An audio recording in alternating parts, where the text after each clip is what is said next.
Hello ladies and gentlemen, and welcome back to another video. In this one I'll be recapping the games that were over the weekend, which were mainly the highlight was the Manchester United-Liverpool game, but as well as that there was some good results elsewhere from 4-1 City against West Ham, but I mean I still think that is a winnable game for City. I feel like most people predicted them to get 3-0, 4-0, whatever, because West Ham are just not playing great this season.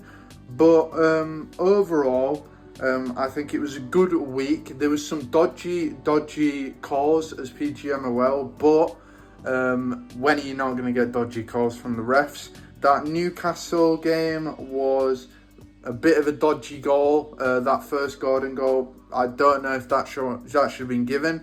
I think it was more of a handball than not. So that was a bit of a lucky goal, but it was a good game, good watch. Then obviously yesterday we had the Fulham Ipswich game, which turned out to be a great game. I didn't actually catch that one, but the result on the online 2-2 with a Ipswich could have won that. If not for an unlucky penalty. But I think Ipswich could have the possibility to stay in the Premier League this season.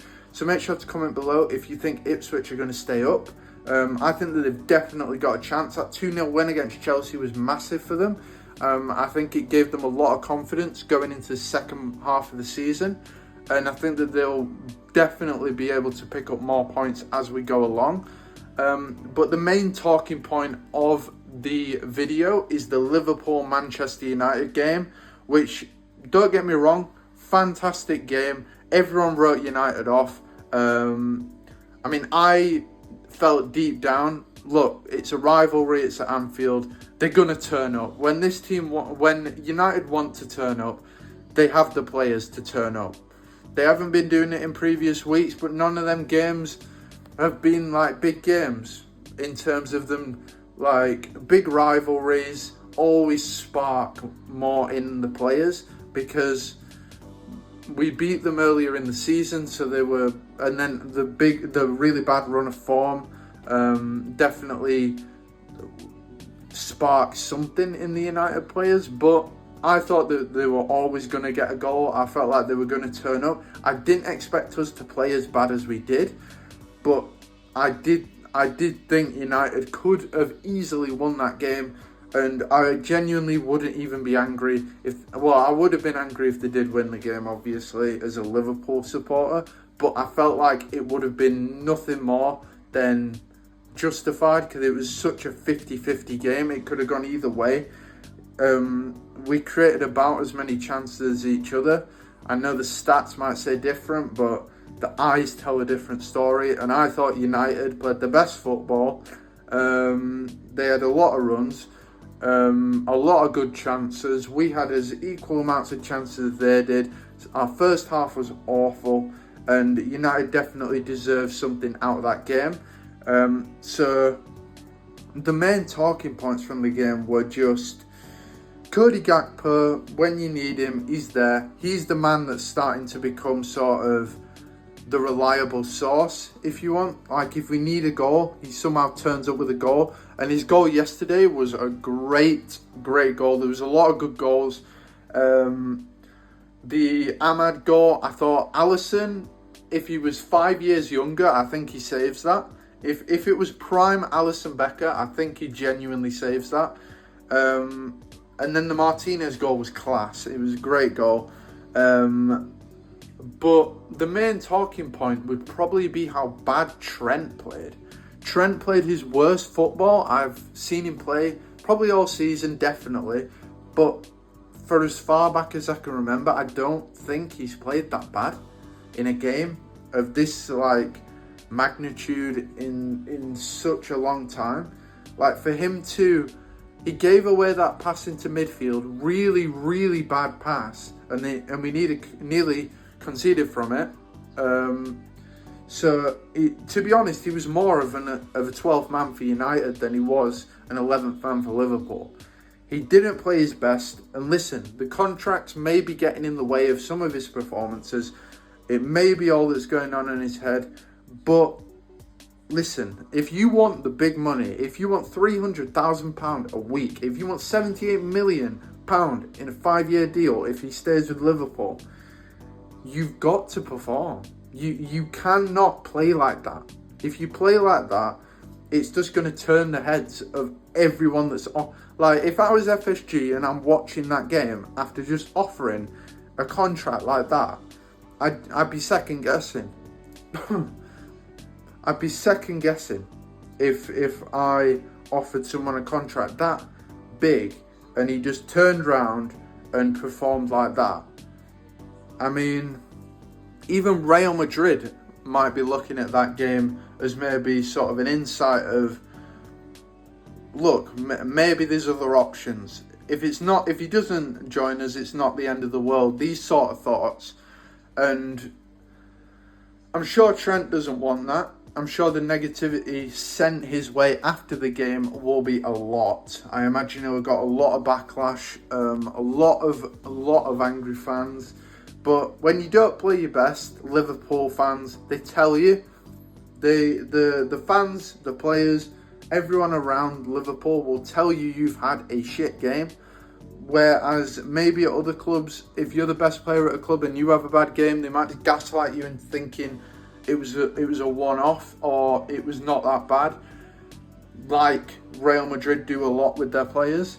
But it was not Trent's best game, and in the match scores that I'm going to do at the end of the video, I'll definitely take that into account, that it was not a good game for Trent, and he will not get a high score, I can tell you that.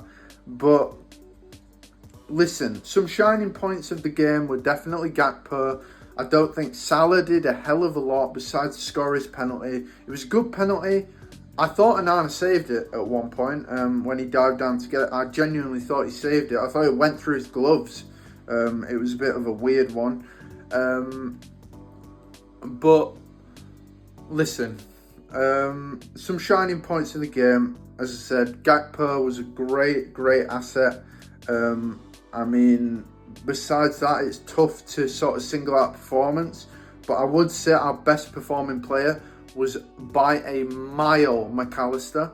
McAllister won, I think, every single duel, or even most of his duels. He absolutely outshone most of the United. I think McAllister, without McAllister, I genuinely think that we don't even get a result out of that game. He assisted Gakpo for the first goal. Had a chance himself with that Salah in over behind that he volleyed, and Onana with a great save. But McAllister was definitely our best performing player, and I just think some of the substitutes were a bit skewed, a bit weird. I didn't really understand the Jota Nunes sub for Curtis Jones and Diaz. Like, it was a bit of a weird one to take a midfielder out and put two attackers on. It was a bit of a strange one, that. But overall, I think that it was definitely a bad performance, and I'm more than happy to get a draw out of that, to get a point out of that. If Arsenal had won their game, I'd have said, look, that was not a good game. But because they drew, it sort of levels it out with our draw. Our draw was definitely worse, because I think Brighton are better than United. But I just don't think that we played our best football, and it's more than what was deserved. But going on to the match ratings for the game, I would say Alisson, I'd probably give a 6. If you concede 2 goals, look, when was the last time genuinely you saw Alisson make a great save? The last save that comes to mind that was like an Alisson Becker save was the Almiron save against Newcastle. I know he's been out for a lot of the season and Keller has had to come in, but he hasn't really saved that much since Alisson's been back. Obviously, he's a great goalkeeper, but he's definitely not as he was, and I know it's definitely the age is starting to catch up with him. But look, we need the Alisson Becker back that was scoring headers from corners and saving wonder shots if we want to have a great chance at winning the league. So I give Alisson a 6. Going on to the two centre-backs, I would give Van Dijk probably an 8. I thought Van Dijk was great today. He prevented a lot of attacks. He did really well marking Højlund. And I just thought without Van Dijk today, we would have lost the game. Our other centre-back, Konate, back. Happy that he's back. I thought he did great job as well. He did a bit bad defending when on the Garnacho assist to Ahmad. I felt he could have done better there, could have got closer, because he sort of just let him run and pass the ball in. He could have got tighter and maybe it would have deflected off his leg or something, or, you know, we might have been able to clear that much easier. So I give Konate probably a 6. I give Konate a 6. I think 6 is fair. He's not a bad performance, but he's definitely had better ones. Robertson, look, Robertson had another chance to block the Ahmad shot. Just a lot of mistakes went into that Ahmad goal. And I feel like, look, Robertson would get a 6. He didn't do a hell of a lot. Did some alright defending, but nothing special. And then Trent, with his worst performing game, I give Trent genuinely, he'd probably get a 3. A 3 because of how bad he was playing. Like, we should have subbed Connor Bradley on so much earlier. Because Trent was just not Trent. Trent was just an average right back yesterday. Sorry, he didn't put in a lot of crosses. He didn't put in. It's almost like he was scared to put in a dangerous cross, and he got cut by Delort as well in like the first 10 minutes. I knew it was going to be a long day when United were running down the wing in the first 10 minutes, putting crosses into the box. And then going into midfield, McAllister, man of the match, I give McAllister a 9. I thought he was impeccable, and definitely a well-worthy man of the match yesterday. And Curtis Jones, when he was on, he didn't have his best game, Curtis Jones. Thought he could have done a hell of a lot better. I give him probably a 6. He's had way better performances, but he wasn't bad. And then Gravenberch was solid. I give Gravenberch a 7. He did his job. It's just the other people that he was sort of around didn't really do their job as well as they could have. So I give Gravenberch 7. He's a great player, great midfielder. It would be nice if we could get just somebody in there to help him out in the January window, but who knows? This contract thing is going on a lot longer than it should now, and it's definitely starting to drag. And look, at this point, we just want to know, as Liverpool fans, we just want to know who's staying, who's going, so we can get on.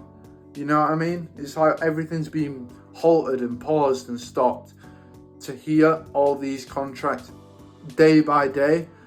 Like, all we want to hear is who's going to sign, when it's going to be, how it's going to be announced, and the picture on Instagram with all of our players signing a contract. That's all we want. We don't want all this day by day bollocks that's just going into all this sort of daily posts and all this sort of dragging it on in celebrations, and we don't want all that. We just want a strict answer from the player. Are you staying, yes or no? So we can get on with the league, we can get on with the competitions that we are still in. Because there's a lot to be won and the contracts are getting in the way now.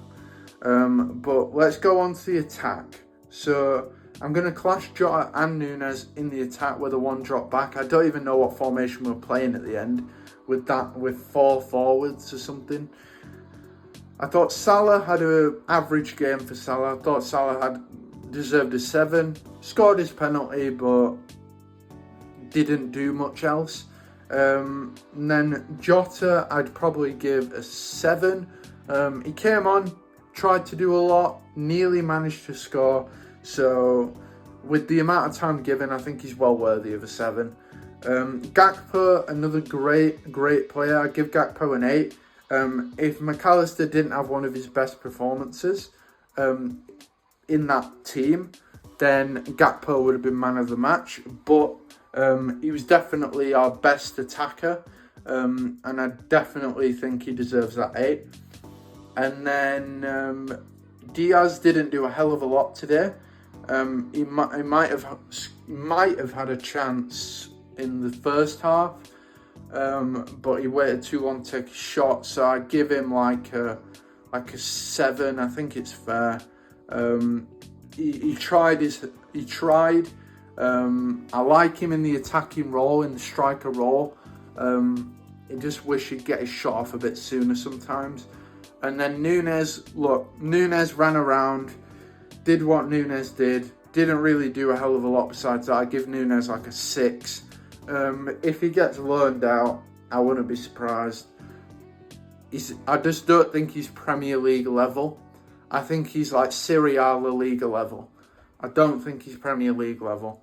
And then Arne Slot, I would give Arne Slot a 7. I think he got a lot of it right and a lot of it wrong. A lot of it wasn't his fault. A lot of it was the players not playing at the standard that we expected. But I just didn't understand some of the tweaks. Usually we're a great second half team and we didn't come out the gate firing. So I think he's well worthy of a 7. And I felt like hopefully he will take that into consideration for the game against Forest. Because if we play like that against Forest, we could lose if we play like that. So we need to crack down on that for that Forest game. If you guys did enjoy the video, make sure to like and subscribe and leave a comment down below of what your favourite game of the weekend was, and how you think we can improve for the next game as well. Make sure to follow the TikTok that is up, where there's exclusive content, plus there is also match reactions on there as well, from games that I didn't cover, like the Fulham Ipswich game. I talk more in depth on the games over there, so make sure to go over there and follow that. Do have an Instagram as well. It'll all be in the description. I appreciate everyone's support, and I'll see everyone in the next one.